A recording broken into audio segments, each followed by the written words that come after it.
Hi കൂട്ടുകാരെ, 3-ാം class അവസാനിക്കുമ്പോൾ കുട്ടിയുടെ അടിസ്ഥാന വായന, എഴുത്ത്, ഗണിതത്തിലുള്ള കഴിവുകൾ എന്നിവ ഉറപ്പാക്കുന്നതിനുള്ള പദ്ധതിയായ FLSനെ കുറിച്ചാണ് ഇന്നത്തെ വീഡിയോയിൽ പറയാൻ പോകുന്നത്. FLS എന്ന് പറയുമ്പോൾ അത് കുട്ടിക്ക് ജയിക്കാനും തോൽക്കാനുമുള്ള ഒരു പരീക്ഷയല്ലെന്ന് ആദ്യം തന്നെ മനസ്സിലാക്കുമല്ലോ. FLS എന്ന് പറയുന്നത് കുട്ടിക്ക് പഠിക്കാനുള്ള അടിത്തറ ഒരുക്കലാണ്. എന്താണ് FLS?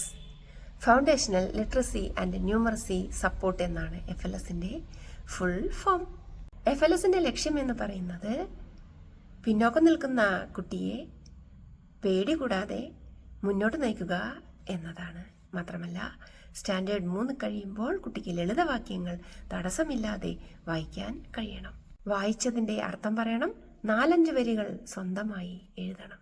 കേട്ട സംഭവം വാക്കുകളിലൂടെയോ എഴുത്തിലൂടെയോ പറയണം. 1000 വരെയുള്ള സംഖ്യകളെ തിരിച്ചറിയണം. സങ്കലനവും വ്യവകലനവും ചെയ്യണം. സംഖ്യാബോധം ഉണ്ടാവണം. മാത്രമല്ല, ലളിതമായി ഗുണിക്കണം. മാത്രമല്ല, അളവുകളുടെയും സമയത്തിന്റെയും പണത്തിന്റെയും ഉപയോഗം അറിയുകയും വേണം.